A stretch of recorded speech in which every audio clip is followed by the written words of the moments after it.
Bonjour et bienvenue à Montréal, la répressive, organisée par Destination CO Sud et la Commission populaire sur la répression politique.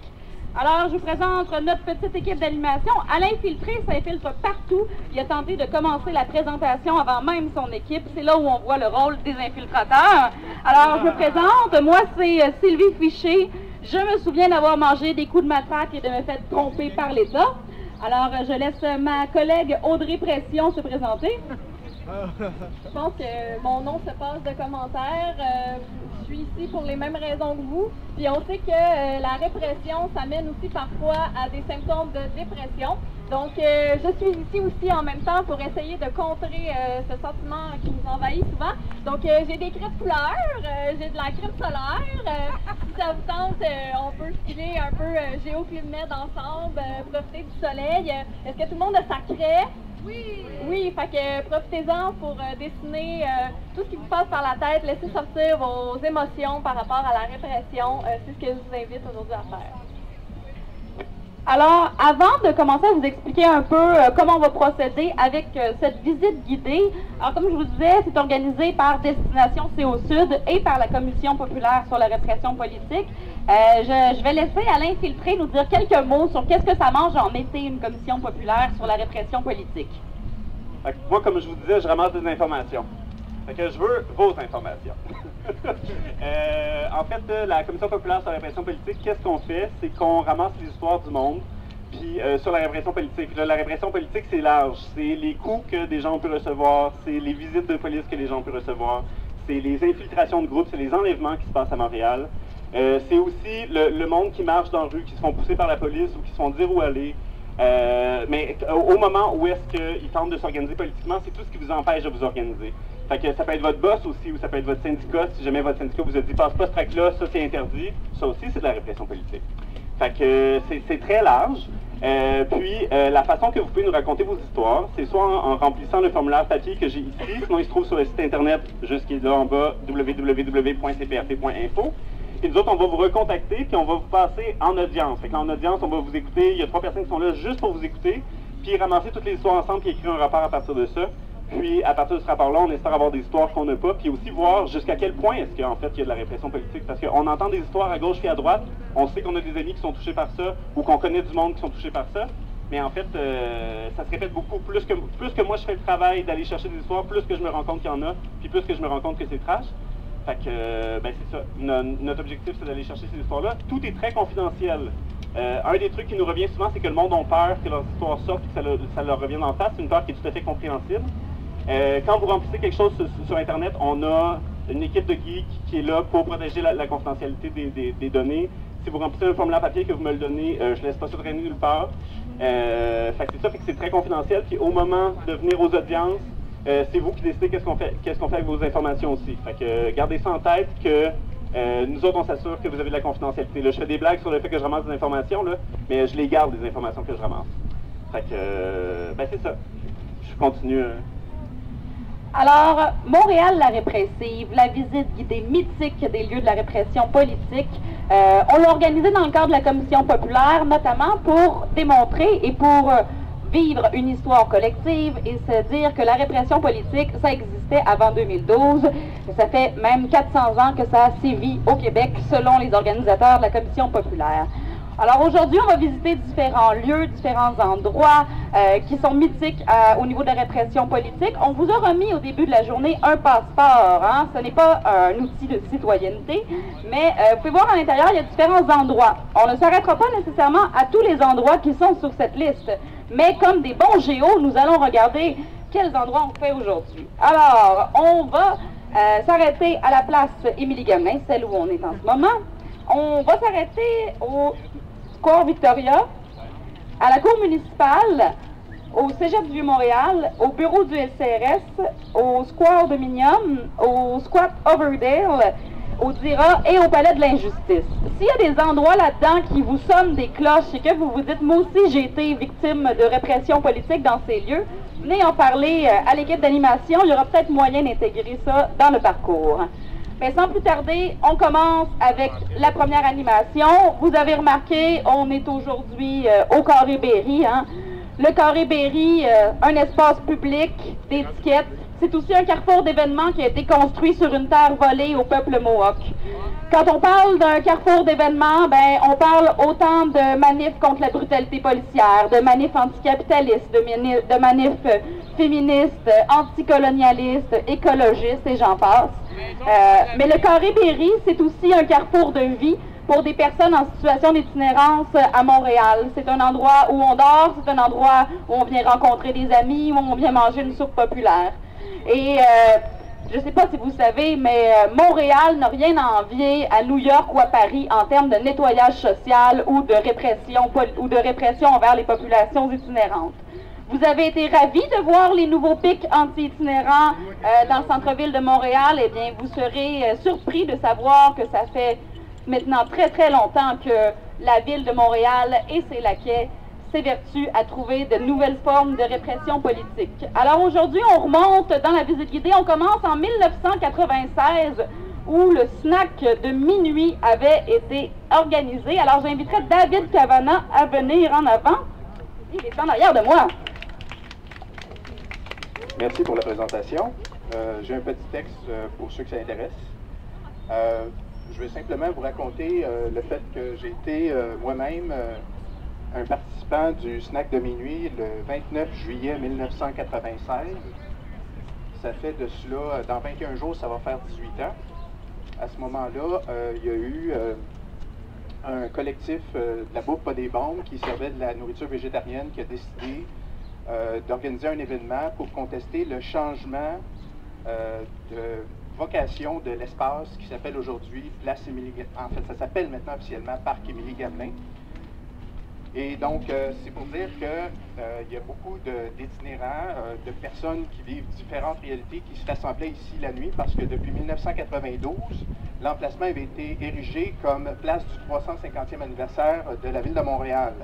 Et la réglementation municipale à ce moment-là prévoyait que les parcs sont fermés de minuit à 6 heures, sauf les places publiques. Et donc, dans la foulée de cette réglementation, il y a eu des négociations avec divers intervenants, dont un conseiller municipal, M. Samy Forcillo, et aussi des commerçants de la place du Puy qui ont reçu une pétition dont le texte de la pétition disait veuillez, nous supportons l'initiative du poste 33 qui est de nettoyer le parc Berry de ses éléments indésirables pour ainsi le remettre à ses vrais résidents.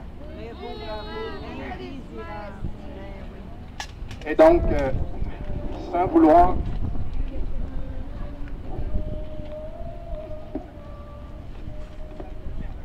Je ne veux pas vous lire mon texte, là, mais je veux juste vous dire qu'à ce moment-là, en passant cette pétition-là, la Ville a décidé d'adopter une résolution pour changer la vocation de la place Émilie-Gamelin de place publique qu'elle était auparavant depuis 1992 pour la faire devenir un parc, en adoptant une résolution au conseil municipal. Et ce petit changement-là, alors qu'il n'y avait aucun changement à l'aménagement de cette place Émilie-Gamelin, permettait l'émission de constats d'infraction pour un montant de 106 $. Et c'est ce qui a mené, le 29 juillet 1996, à l'organisation d'un snack de minuit pour dénoncer ce changement de vocation. Et donc, à ce moment-là, à minuit, j'ai été avec d'autres personnes dans le milieu ici, et on a mangé de la bouffe, c'était un snack. On a aussi chanté des chansons, et il y avait plusieurs policiers qui faisaient le tour de la place Émilie-Gamelin, et soit dit en passant, si vous regardez à l'intérieur de l'édicule du métro, il y a une statue de Sœur Émilie-Gamelin, dont, c'est ça, c'est que son occupation, c'était de donner à manger aux pauvres, et si on parle des itinérants, on va peut-être croire qu'ils ne sont pas nécessairement riches, et donc on peut souligner l'ironie du fait de nommer un emplacement Place Émilie-Gamelin alors qu'elle s'appelait auparavant Place du 350e ou Esplanade du Quartier Latin, pour pouvoir ensuite changer la vocation de l'emplacement et permettre ainsi d'émettre des constats d'infraction. Donc, si je reviens à mon récit, le 29 juillet 1996, il y avait à peu près 300 personnes ici durant la nuit, et jusqu'à vers 3 heures du matin, il y avait des voitures de police qui circulaient autour. Mais à ce moment-là, il y a eu aussi, en plein milieu, un petit feu de bois qui était allumé parce qu'il y avait des morceaux de bois autour. Et vers 4 heures du matin, les policiers ont encerclé rapidement, hein, on ne les a pas vus venir, ils ont encerclé tout le monde qui était à l'intérieur de la place Émilie-Gamelin. Et ils ont laissé une toute petite ouverture dans le côté nord-ouest pour permettre aux gens de sortir, ce que les personnes qui étaient là ont fait. Et par la suite, il y a eu une marche qui a été faite en montant sur la rue Berry jusqu'au carré Saint-Louis pour aller jusqu'à, je pense que c'était Saint-Laurent. Les gens ont redescendu, remarché, ils sont revenus ici vers 5h30 du matin, et c'est à ce moment-là, parce que pendant la marche, évidemment, il y avait des gens qui marchaient sur la rue pour justement dénoncer la répression à l'égard des personnes qui sont sans abri. Et à ce moment-là, à 5h30, c'est là que les 77 personnes qui restaient ont été encerclées, et ça s'est fait comme un éclair, et ont été arrêtées. Là, au moment où on est arrêté, c'était en plein milieu ici, tout le monde s'est assis, et les policiers, il y avait des matraques et ils disaient assis. Ils disaient rien, ils disaient pas ce pourquoi les gens étaient arrêtés. Et moi, on m'a demandé de m'identifier, on m'a demandé de montrer mon permis de conduire, mais je savais pas pourquoi j'ai été arrêté. On nous a amenés ensuite à Bon Secours. C'est une prison là près de la cour municipale. On a été détenus pendant 8 heures en moyenne pour un constat, pour se faire remettre ensuite un constat d'infraction d'une valeur de 106 $. Et donc, suite à cet événement-là qui est arrivé le 29 juillet 1996, il y a plusieurs personnes qui ont plaidé coupables dans les 77 qui avaient été arrêtés. Mais moi, j'ai fait des recherches, j'ai fait aussi des demandes d'accès à l'information et j'ai pu découvrir que la Ville de Montréal n'avait pas changé son règlement de zonage. À ce moment-là, l'emplacement ici qui s'appelle Parc Émilie-Gamelin était encore, légalement parlant, une place publique. Et c'est la défense qui a été présentée lors du procès pénal qui est arrivé en septembre 1998, soit 2 ans plus tard. À ce moment-là, il y a 6 personnes qui ont été acquittées de l'infraction de s'être trouvées dans un parc en dehors des heures d'ouverture. Et l'année suivante, en juillet 1999, c'est là que j'ai déposé une requête pour intenter un recours collectif contre la Ville de Montréal. Et il faut souligner que la requête, quand elle a été déposée, elle visait à dénoncer non seulement la détention illégale, ce pourquoi le juge a accordé des dommages, mais aussi un délit de poursuite abusive. Parce qu'il faut comprendre, puis ça je ne veux pas faire de droit parce que je ne suis pas avocat non plus, là, mais c'est que si mettons on roule en voiture à 130 km/h et qu'on est sur l'autoroute, la limite est 100, le policier n'est pas obligé de nous arrêter, il a la possibilité de le faire et c'est un choix qu'il a. C'est un pouvoir discrétionnaire qu'il peut exercer. Donc, il n'est pas obligé de donner un constat d'infraction quand il pense voir une infraction, mais il a la possibilité de le faire et c'est son choix de pouvoir le faire. Donc, c'était pour dénoncer cette possibilité-là que les policiers ont exercée de signifier des constats d'infraction à des personnes vulnérables qui n'ont pas les moyens de se défendre, qui était le cœur du recours, parce que finalement, il y a à ce moment-là, le 29 juillet 1996, 77 personnes qui ont été arrêtées, mais par la suite, au cours des 3 années qui ont suivi, il y a eu un total de 125 personnes qui ont eu un constat d'infraction pour s'être trouvées à la place Émilie-Gamelin en dehors des heures d'ouverture. Puis je ne veux pas faire ça trop long, là. Je déroge un peu. C'est intéressant. Ouais, c'est pas super. On devrait avoir plus de citoyens, on devrait plus se tenir debout comme ça devant la justice, devant Il faut dire aussi qu'à ce moment-là, en 1996, il y avait un chef du service de police qui s'appelait Jacques Duchesneau et qui a dit le lendemain, ceux qui veulent défier le couvre-feu devraient le faire à l'hôtel de ville, pas devant l'escouade anti-émeute. Et M. Duchesneau disait aussi, ils n'arrivent pas à saisir le fait que s'ils n'aiment pas le règlement, ils doivent parler à leurs conseillers municipaux. Nous savons qu'ils étaient là pour avoir une confrontation. Ils sont arrivés à minuit moins 5, tout en sachant très bien qu'ils devaient quitter à minuit. Mais je parlais tout à l'heure du fait qu'il y avait un conseiller municipal impliqué dans disons, le changement de vocation de l'emplacement Place Philippe-Gamelin. Son nom, c'est Samy Forcillo. Et Samy Forcillo a été mentionné à la commission Charbonneau. 2 témoignages entendus à la commission Charbonneau ont relaté que Samy Forcillo, Frank Zampino et Bernard Trépanier étaient en collusion pour faire payer 3% du montant des contrats obtenus à la Ville de Montréal au parti politique de Gérald Tremblay. Et ça, c'est arrivé plus tard, c'est arrivé après, dans les années 2000 plutôt que les années 1996. Et donc, à ce moment-là, M. Samy Forcillo était vice-président du comité exécutif. Là, je parle toujours en 1996. Et donc, il disait, M. Samy Forcillo, à l'époque, il disait, le règlement a été adopté au mois d'avril dernier. Pourquoi subitement des gens se mêlent-ils à protester? Parce qu'il disait, les jeunes punks, là, ils sont ni violents ni agressifs, ils portent l'odieux de ces événements. Des gens essaient de ternir leur réputation. Et ce pourquoi ça peut avoir de l'importance, c'est que on parle juste de 77 personnes ici qui ont eu un seul constat d'infraction de 106 $, mais la réalité, c'est qu'il y a une criminologue de l'Université de Montréal qu'on a présentée dans le recours collectif qui a fait une étude pour les années 1994 à 2005, au cours de laquelle le nombre des constats d'infraction aux personnes itinérantes a été multiplié par 6. Et ça, c'est pas seulement des infractions pour s'être trouvé en dehors dans un parc en dehors des heures d'ouverture, c'est aussi pour flânage. Assis là, 636 $ est assis là-dessus. C'est ça, pour occuper plus qu'une place sur un banc public. Et ça, ce sont des prétextes pour justement signifier des constats d'infraction à des personnes dont on sait qu'elles n'auront pas les moyens de se défendre et que la façon avec laquelle ces dossiers-là se règlent judiciairement, c'est par des peines d'emprisonnement pour la plupart. Mauvaise utilisation du bien public.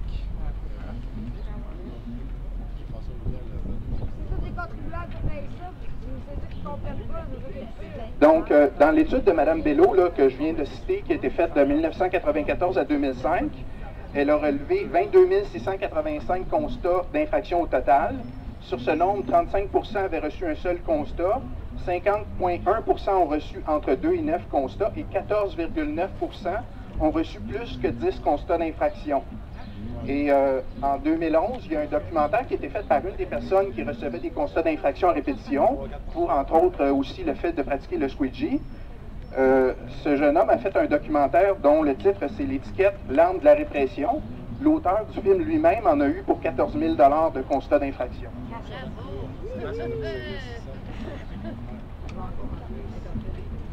Il y a eu aussi un rapport de la Commission des droits de la personne et de la jeunesse du Québec qui a été déposé en 2009, qui s'est attardé à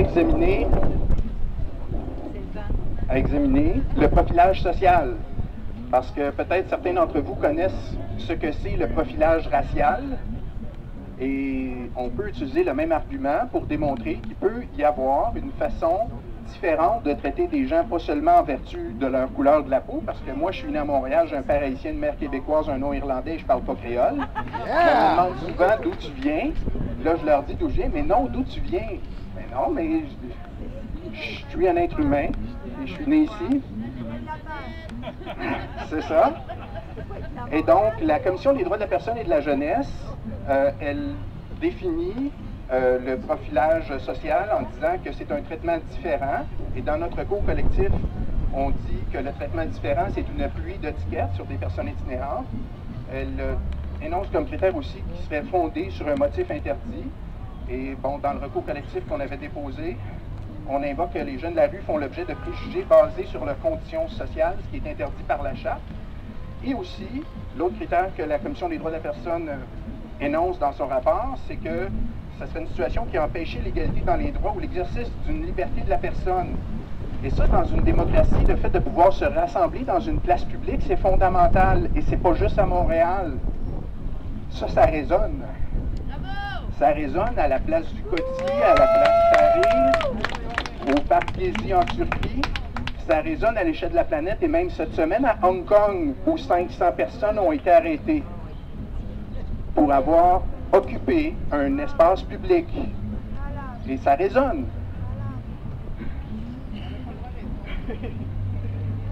Donc, si je reviens à la pétition qui avait été lancée en 1996, et je ne veux pas vous embêter en examinant ce point-là plus en détail, c'est que, selon des articles de journaux, elle aurait été Elle aurait été présentée par un policier du poste 33 à des marchands de la place du Puy, qui est juste à côté ici.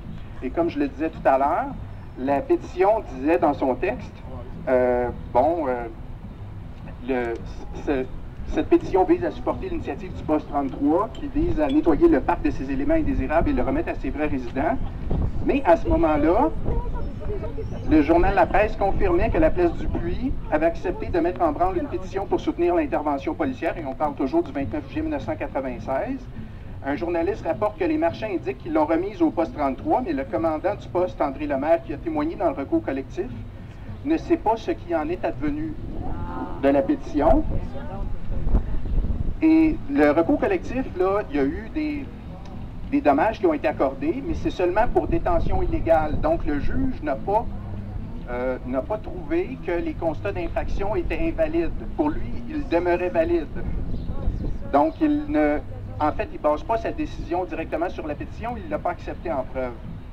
Il n'a pas été impartial émotionnellement de ses valeurs à lui aussi. Bref. Un autre élément dont on doit parler aussi, c'est que ce sur quoi les témoins experts ont témoigné dans le recours collectif qu'on a fait, c'est qu'ils ont relaté que la Ville de Montréal s'est inspirée de la police de New York via la tolérance zéro. C'est une façon de dire que, mettons, dans un quartier, s'il y a une vitre brisée et qu'on la laisse briser, tout le quartier va se détériorer et le désordre va apparaître. Si on faisait la même chose sur la corruption politique au Québec, peut-être que ça pourrait nous permettre d'avoir foi en notre démocratie. Ça avec la déontologie policière? Ouais! À ce moment-là, un jeune disait en 1996, et on parle de juin 1996, un jeune disait, et ça a été rapporté dans les journaux, les policiers nous préviennent qu'ils appliqueront le règlement à la lettre, selon Franck, un usager du parc, parce que la journaliste l'appelait parc bien que c'était une place publique. Ils nous disent que ce sera tolérance zéro. Et un exemple de ce qui pouvait se passer à ce moment-là, les jeunes étaient assis, et là c'est le 16 juillet 1996 que ça a été rapporté, les jeunes étaient assis sur le mur de marbre et les bancs faisant face à la rue Sainte-Catherine, comme certaines des personnes qu'on a ici maintenant. OK? Ils discutaient paisiblement entre eux sans déranger personne lorsque deux policiers sont arrivés pour les inviter à circuler. Après une brève altercation verbale, les jeunes sont finalement partis sous l'insistance des policiers. Tout près d'eux, nombre de personnes habillées convenablement étaient assises sur les bancs. En aucun temps n'ont-elles été invitées par les deux policiers à quitter les lieux. Et donc, c'est une illustration de ce qu'on peut appeler la tolérance zéro, en peut-être pensant que les vraies personnes, c'est ceux qui ont une cravate, ou ceux qui sont bien habillés, qui n'ont pas les signes d'être un jeune de la rue ou une personne en situation d'itinérance. En 2012, le service de police de la Ville de Montréal a, à ce moment-là, suivant les pressions de la Commission des droits de la personne, lancé une politique visant à éliminer le profilage racial et social. Dans son document, le SPVM dit qu'il vise à devenir une organisation fière et respectée qui optimise sa prestation de service, exempte de profilage racial et social pour sa, en majuscule SA, communauté. Et nous savons maintenant qui est exclu de cette communauté. Le président de la Commission des droits de la personne disait en 2009, bien que les personnes itinérantes forment moins de 1% de la population montréalaise, elles représentent entre 20 et 30% des personnes sanctionnées pour infraction à un règlement municipal. Donc, il y a surreprésentation des personnes itinérantes dans les constats d'infraction. On parlait de pluie de constats tout à l'heure. Et là, je conclue maintenant, j'ai déjà assez parlé. En 2010, Phil venait tout juste d'éviter le pire. Il en avait pour 35 000 $ de constats d'infraction reçus dans les dernières années, dont plus des 2 tiers à la Ville de Québec. Donc, il n'y a pas juste Montréal qui compétitionne. La moitié de ces montants faisait l'objet, il y a encore quelques jours, d'un mandat d'emprisonnement pour amende impayée. Et c'est son passé d'indésirable, aux yeux des policiers, à faire du squidgy et à se retrouver dans les parcs, qui lui aurait valu tant d'étiquettes. Et que dire de cet homme de 50 ans, et ça c'est en 2007 que ça a été rapporté, qui avait reçu 216 constats depuis 2 ans, dont 137 pour s'être couché sur un banc de la STM. À lui seul, l'itinérant en question devait 43 915 $ en amende et frais de retard qu'il n'avait évidemment pas commencé à payer. Règle-t-on le problème ou ne nous sommes pas en train de jeter l'argent par les fenêtres en pure perte? Puis même ici, le parc Berry, moi je distribue de la bouffe à chaque 2 semaines aux itinérants. De l'autre côté de la rue, sur le coin où les policiers se plaçaient pour quand on faisait nos manifestations étudiantes. On installe de l'autre côté parce qu'on est expulsé du parc ici. Le parc ici est rendu un parc privé, ça nous prend un permis pour s'installer, pour donner de la nourriture aux personnes itinérantes. Sinon, il faut se placer dans le bois là-bas pour donner de la bouffe aux itinérantes. Il faut demander un permis au quartier des arts et spectacles. Le parc appartient au peuple et non au privé. En tout cas. Ces pauvres étudiants qui ont juste voulu se tenir debout ont des conséquences comme des terroristes. Et ça, c'est la première chose qu'il ne faut pas oublier. La deuxième chose, c'est comment se fait-il que des policiers entrent dans des lieux d'éducation, à l'Université de Montréal, ici. Ils n'ont pas le droit de rentrer comme ça. Ils n'ont pas le droit de venir faire la loi dans les établissements d'éducation. Si la direction n'est pas capable de s'entendre avec les étudiants, c'est qu'il y a vraiment, mais vraiment un problème. La troisième chose, c'est que ça ne s'est pas juste passé à l'intérieur, ça s'est passé aussi à l'extérieur, parce qu'il y avait des gens ici sur le parti. Et évidemment, l'anti-émeute est rentré dans le tas. Ils sont partis par là. Et je veux juste raconter une histoire personnelle. Mon fils était parmi ces manifestants. Et il était entré à Presse-Café, qui est fermé maintenant. Et il a vu la police charger une personne qui était sur le trottoir, qui ne faisait pas partie de la manifestation, une personne âgée. Il est sorti pour essayer d'aider cette personne-là. Et on l'a matraqué. Heureusement, mon fils était en forme, il a pu se sauver. Mais ils l'ont assez matraqué, merci. Tout simplement parce qu'il a voulu aider les gens. Et ça, c'était pas juste dans cette manifestation-là, ça a été tout le long du printemps érable, ça s'est fait avant et ça continue à se faire encore. Il ne faut pas oublier ça, jamais. Il faut vraiment se tenir debout, faire en sorte que ça ne se répète. Contre la brutalité policière. Donc, on a fait une manifestation dont le point de rassemblement était au Carré Berry, par une température vraiment merdique, ça n'a pas été très choisi. On était environ, malgré tout, 500 personnes à prendre la rue. Et ça s'est terminé, comme vous pouvez le deviner, par une arrestation de masse, même qu'à l'époque, l'arrestation de masse du 15 mars 2002 était l'arrestation de masse la plus importante depuis la crise d'octobre en 1970. Il y a eu pas moins de 371 personnes qui ont été encerclées par les policiers anti-émeutes, juste de l'autre côté du palais de justice, donc à l'intersection de Saint-Antoine et de Saint-Laurent. Les flics nous ont boités à cet endroit-là. Et ça n'a été que le bout de départ d'une très longue saga judiciaire. Dans mon cas, moi et d'autres manifestants, ça a duré 6 années et demie avant qu'on soit définitivement acquittés pour cette histoire-là. Donc, en gros, ce qui est arrivé, c'est qu'on a pris la manifestation a duré à peine 20 minutes.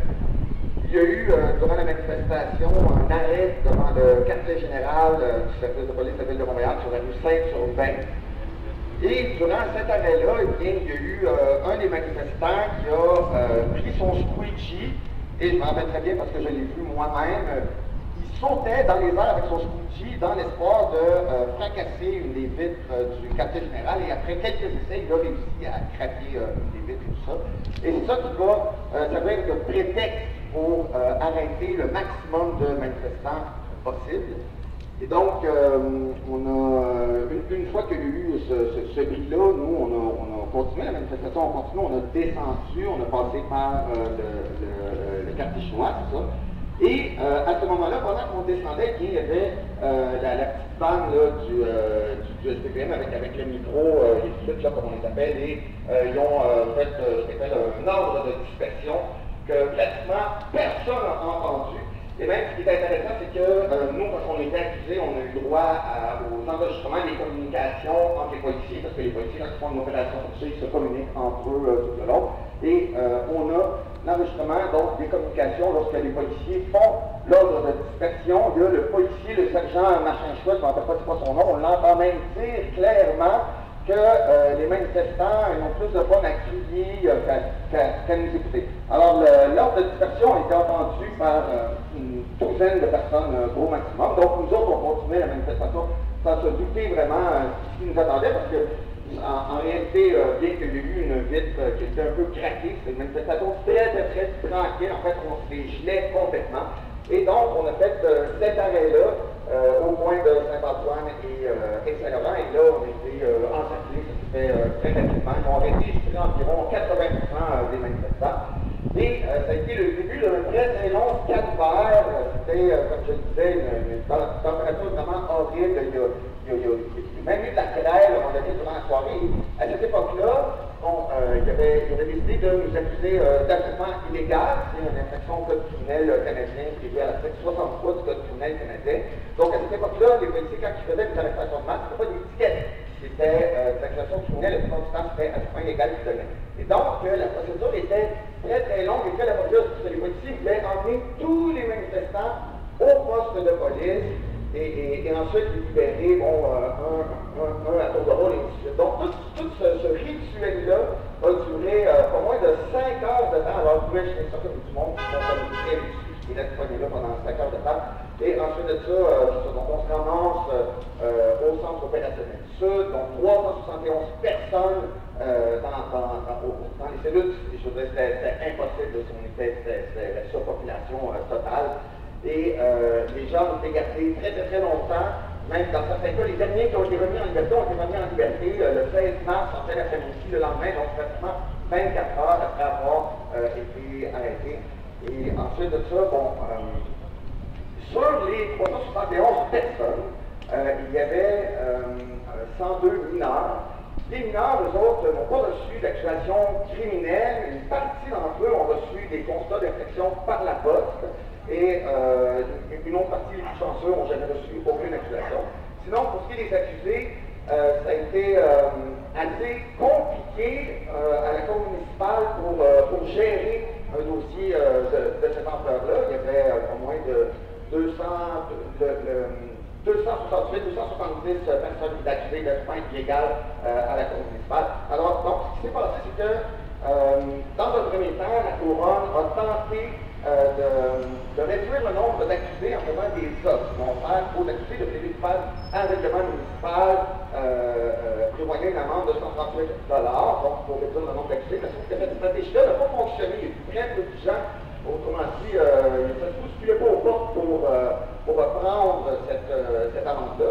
Donc, ça a un peu défait le jeu de la poursuite. Et donc, ce qui est arrivé, c'est que le 1er mai 2003, il y a eu ce qu'on appelle une conférence préparatoire au municipal de Montréal. Une conférence préparatoire, actuellement, ils font ça dans les gros procès de meurtres, de complots, de trafic de stupéfiants, et ainsi de suite, puisque beaucoup de témoins, puisque beaucoup de preuves, donc pour essayer d'organiser un peu, faire un peu la poutine du procès.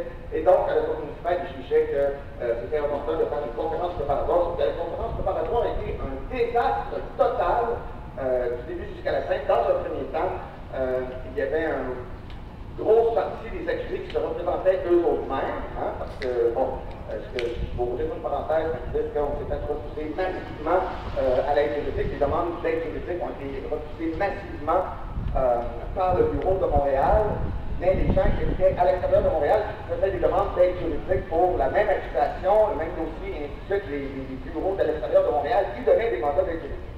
Alors, c'est des incohérences qu'on a pu souligner dans cette affaire-là. Donc, je reviens donc au 1er mai 2003, conférence préparatoire présidée par le juge Jacques Gaminet. Et là, on arrive là, et le juge nous empêche, nous les accusés non représentés par avocat, donc aucun avocat ne peut parler pour nous, le juge Gaminet nous empêche les accusés de rentrer dans la salle d'audience. Alors, puis à l'époque, on y avait comme une douzaine d'avocats et ainsi de suite. Et le juge Gaminet, il avait déjà son idée toute faite par rapport à comment on va gérer ça, ces procès-là, de 15 mars 2002. Le juge Gaminet, lui, calmez-le, il dit, bon, là, c'est beaucoup de travail pour les juges, ça. Fait que là, on va mettre les accusés ensemble, on va faire des groupes d'accusés, au maximum 6 accusés par groupe. Ce qui a fait en sorte qu'à la fin de la journée, on se retrouvait avec pas moins de 28 procès d'attroupement illégal pour la même manifestation. Et ça s'est tellement mal passé la conférence préparatoire que même 2 avocats qui ont été expulsés de la salle. Un avocat qui s'est fait de bout à un moment donné, qui est au juge. Regardez, monsieur le juge, ce que vous êtes en train de faire là, c'est parfaitement illégal. Le juge dit, vous êtes avocat? Oui, bon, c'est dehors. Puis un autre avocat qui s'est levé, il a dit, écoutez, comme vous êtes en train de mettre en place un train qui va dérailler complètement. Et le juge n'a pas aimé cette fois, donc il a été expulsé également de la salle d'audience. La poursuite, la couronne était dans un véritable cauchemar, je trouvais ça épouvantable. Et en quelque sorte, pour plusieurs d'entre nous, on voyait qu'on avait la forte impression que la magistrature, donc les juges, envoyaient un message à la police et à la poursuite, comme quoi que là, écoutez, vous allez calmer un peu le pompon avec vos arrestations de masse, là, nous autres, les juges, on se ramasse avec des centaines de dossiers, là, ça ne fonctionne pas. Alors, effectivement, donc, ce qui est arrivé, c'est que ça n'a pas fonctionné, la formule des 28 procès, avec pour résultat que l'année suivante, il y a eu une seconde préparatoire le 29 mars 2004, lors devant le même juge d'année. À ce moment-là, ils ont décidé de former des groupes plus grands, des groupes d'accusés plus grands, donc de 40, 50 accusés. Bref, tout ça pour dire qu'en ligne, il y a eu 9 procès d'absolument illégal pour la manifestation du 15 mars 2002. Moi, j'étais dans le groupe numéro 4, et le groupe numéro 1 a été acquitté en février 2004 par le juge Denis Laliberté sur une motion de non-lieu. Donc, c'est-à-dire que même pas de doute raisonnable ou quoi que ce soit, une motion de non-lieu, ça c'est lorsque la poursuite a terminé sa preuve, la défense présente une motion de non-lieu en disant, bon écoutez, il n'y a pas de preuve. Comment dire, il n'y a pas de preuve dans le dossier, tout le monde devrait être acquitté. Et le juge Laliberté a convenu qu'effectivement, il n'y avait pas eu de preuves présentées par la police, par la poursuite, comme quoi que les gens, les accusés, étaient conscients qu'il y avait eu des méfaits. Parce qu'il faut la faire, cette preuve-là, dans le procès d'absolument illégal. Il faut pas la preuve comme quoi que les gens, ils le voient qu'il y a une ville de pensée, ils voient qu'il y a des graffitis qui sont parfaitement d'accord avec ça, puis ils continuent à méfait. Donc, ils n'ont pas fait une preuve comme ça, et ça a eu pour résultat que le premier groupe a été acquitté. Le second groupe, en fait, comme l'accusé, le seul accusé, a été acquitté lui-même, aussi c'est un accusé qui se représentait lui-même. C'est que dans le cas du premier procès, l'acquittement était porté en appel. Et pendant que l'appel, bon, il y a les autres procès qui continuent, et ainsi de suite. Et il y a beaucoup d'accusés qui se représentaient eux-mêmes, ça je l'ai déjà dit. On a fait beaucoup de réunions continuellement à analyser la preuve, parce qu'il y avait une preuve quand même abondante, il y avait des cassettes, il y avait beaucoup de rapports de police et ainsi de suite. Et bon, puis des cours de droit et ainsi de suite. Et c'est des procès qui avançaient à plus de 2-3 jours, donc ça avançait très très lentement, donc on faisait comme, mettons, 2 journées et demie en septembre 2004, puis ensuite de ça, ça continuait en 2005, en 2006, et ainsi de suite. Donc ça avançait vraiment au rythme du mois. Et donc, il y a eu d'autres acquittements par la suite. Les groupes 6, 7 et 8 ont tous été acquittés en raison des délais déraisonnables. Donc, on est rendu en 2006, donc 4 ans après l'arrestation. Donc, il y a eu des requêtes en matière de procédure sur des délais déraisonnables qui ont été présentés devant les juges. Et les juges, effectivement, ils ont dit, ben là, ça fait 37 mois là, que vous êtes accusé, puis le procès n'est toujours pas terminé. Ça n'a aucun modèle de confiance. Donc, acquittement, donc, il y a eu environ 150 accusés qui ont été acquittés à cause des délais déraisonnables. Et par contre, ce qui s'est passé, c'est que la poursuite a tiré des leçons de sa défaite du premier procès. Et donc, ce que les policiers ont fait, c'est qu'ils ont amélioré leurs preuves. Hein? Ils ont comme réalisé qu'il y a un gros trou dans leur preuve, il faut faire une preuve pour que les gens encourageaient les méfaits, le vandalisme, et ainsi de suite. Alors, le sergent détective Dominique Monchamp, c'est un policier en civil, qui a mené dans mon procès et dans 3 autres procès. Donc, il a fait une nouvelle version de son témoignage dans le groupe 5. Il est arrivé là, puis il a dit oui, monsieur le juge, alors à chaque fois qu'il y avait un méfait, à chaque fois qu'il y avait un acte de vandalisme, la foule réagissait comme quand il y a un but au centre d'air. Tous les gens comme criaient, et ainsi de suite, c'était comme un mensonge, fabrication de preuves totale, grosse bullshit. et ainsi de suite. Et ce qui est arrivé, c'est que c'était assez problématique le fait qu'il y avait plusieurs projets pour la même manifestation qui se déroulait en même temps. Les juges n'aimaient pas beaucoup ça parce que ça donnait ouverture à des jugements contradictoires. Les juges détestent ça, la justice a l'air complètement folle quand elle quitte des gens, puis qu'ils trouvent pas des gens pour le même événement. Je dirais, la preuve était la même pour tout le monde à cette pratique.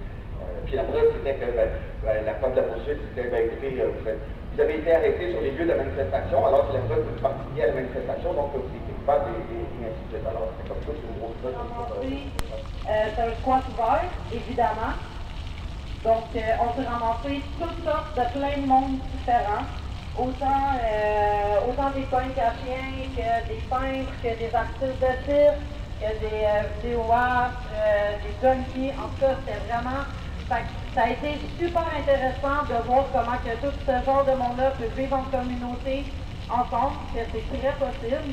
Et puis, je dirais que les 2-3 premières semaines, ça s'est passé assez relax. On organisait les lieux, on avait une chèvre, on avait des poules. Il y avait un comité qui s'occupait justement pour que le squat roule bien. Tout se passait super bien, puis au bout de 3 semaines à peu près, c'est là qu'on a commencé à avoir des problèmes avec la ville. Ils ont commencé à envoyer leurs inspecteurs municipaux pour venir évaluer les lieux. On avait fait des genres de cloisons un peu à la DIY pour séparer les chambres, pour que les personnes aient un peu d'intimité. Ils voulaient fermer, ils voulaient qu'on défasse toutes les cloisons, les mezzanines qu'on avait faites. Ça a commencé comme ça, fait qu'on a eu une partie du rez-de-chaussée qui a été fermée. Après, c'est les flics qui débarquaient avec des calls. Bon, on a reçu un appel d'alerte à la bombe dans votre squat, donc il faut venir voir. Ils utilisaient tout le temps des excuses pour venir dans notre maison, dans notre chez nous.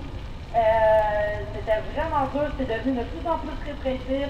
Les inspecteurs municipaux qui reviennent, qui calculent, qui disent que l'inclinaison du mur est penchée de 30 degrés, puis ça peut faire effondrer le building, puis que c'est dangereux pour notre sécurité. Il y a eu un gros travail de désinformation de la part des médias de masse. Moi, je vais toujours me rappeler, on organisait des journées portes ouvertes au public pour inviter la population à venir découvrir le squat, à faire des activités avec eux. Et puis, à une de ces journées portes ouvertes-là, il y a eu 3 policiers qui étaient en undercover avec des caméras cachées, qui ont été filmer les quelques places qui étaient délabrées dans le squat. Il n'y en avait pas beaucoup. C'est une partie qui était déjà dans cet état-là quand on est arrivé sur les lieux. Donc, eux autres, ils sont rentrés là en infiltré, ils ont filmé ça.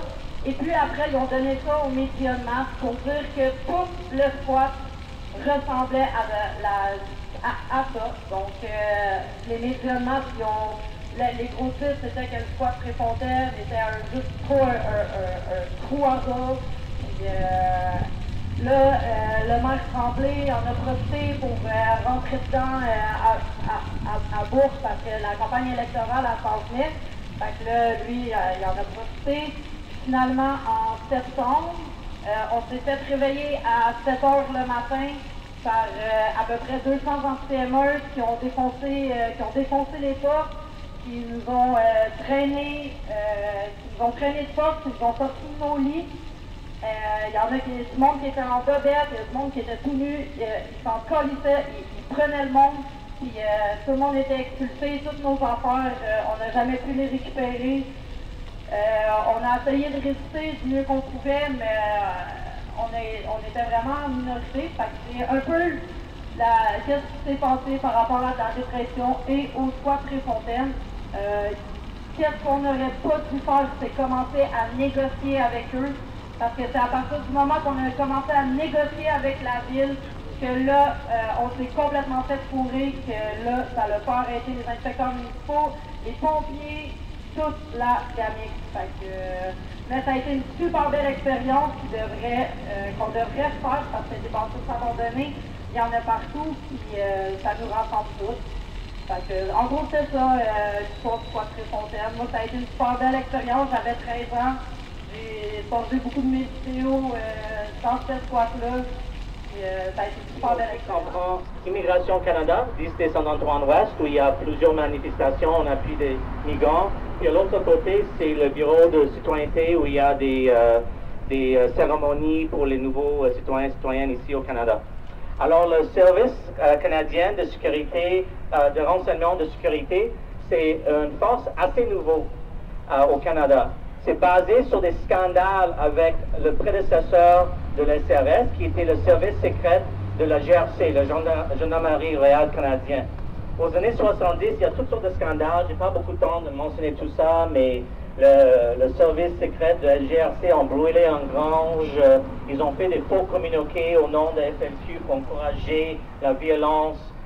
Ils ont fait des infractions, entrées par infraction des bureaux, des groupes politiques, etc. Ça crée un scandale, ça a provoqué une commission, la commission McDonald. Ils ont exploré tous les problèmes. Ils ont dit, regarde, on va séparer la police avec l'espionnage. Et puis, à l'année 1984, ironiquement, ils ont créé le SRS, le Service canadien de sécurité et de renseignement. Il y a plusieurs raisons pourquoi être opposé à cette force en soi, mais il y a plusieurs niveaux. Il y a le niveau de leur incompétence, il manque de compétences au début. Par exemple, la plus grande attaque terroriste au Canada, ou liée avec le Canada, c'est le vol de Air End, la même année, 1984, où il y a plusieurs centaines de personnes qui étaient mortes. Puis on a appris plusieurs années après que le SRS a eu un troupe dans le complot pour ça.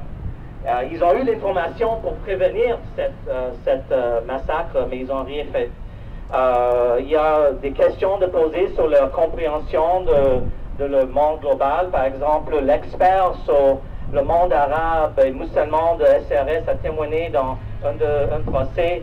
Puis ils ont posé beaucoup de questions. Pourquoi il est un expert sur le monde arabe? Il dit, mais je connais les différents pays. Il s'est demandé, est-ce que l'Iran, c'est un des pays arabes? Il a dit oui. Mais c'est pas vrai. Peut-être vous ne savez pas que l'Iran, c'est un pays perse, c'est pas un pays arabe.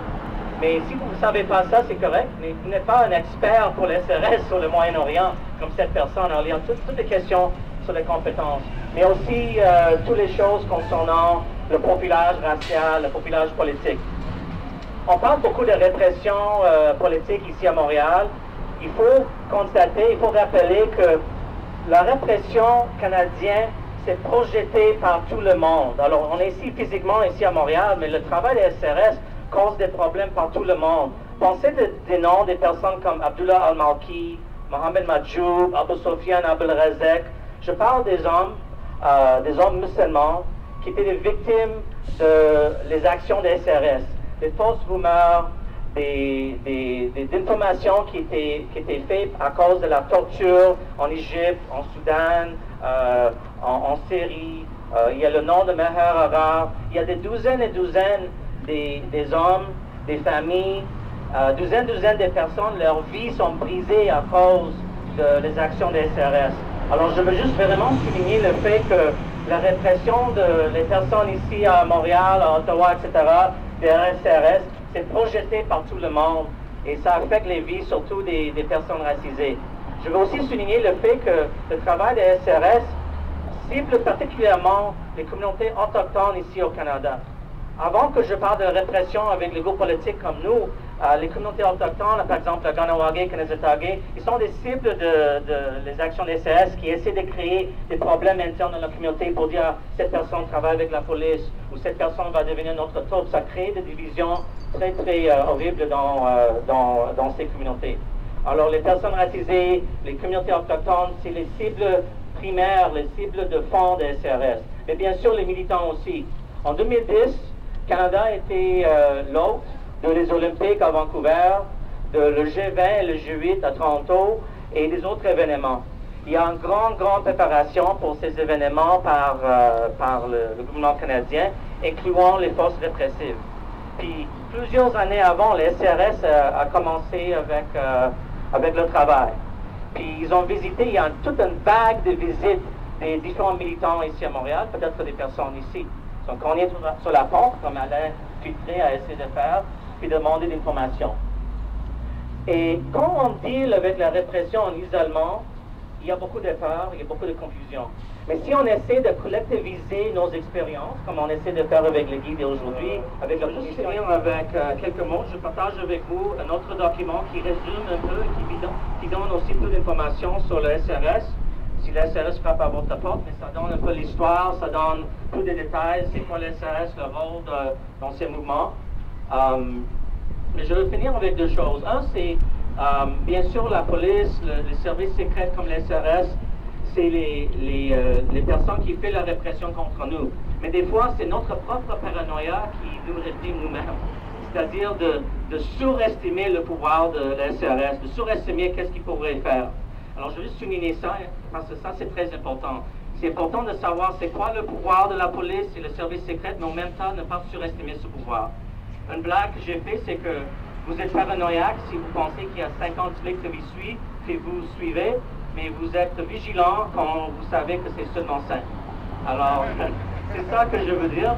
Puis l'autre chose, c'est le suivant. La répression qu'on parle, et on a donné plusieurs exemples, c'est basé sur le fait qu'on a des mouvements qui perturbent. C'est pas qu'il y a juste la répression dans l'isolement. Chaque fois qu'on y a une augmentation avec, par exemple, le Sommet des Amériques à Québec en 2002, avec les manifs contre brutalité policière chaque année, avec la grève étudiante, avec n'importe quel mouvement, chaque fois qu'on fait ça, on est une force, on perturbe. Et c'est là qu'on a la répression. Alors, la répression, faut être vue comme une conséquence de nos actions, mais si on collectivise, et ça c'est la raison, je veux porter cette banderole ici, ça c'est le banderole de Solidarité sans frontières, on essaie de créer une cité sans frontières. La plus grande force qu'on possède dans cette dynamique, c'est pas l'isolement, c'est pas la peur, c'est pas la division, c'est notre propre solidarité. C'est de refuser d'être divisé entre des bons militants, mauvais militants, mais c'est de garder nos forces ensemble, de garder notre solidarité et se battre en commun. Alors voilà mon petit speech sur la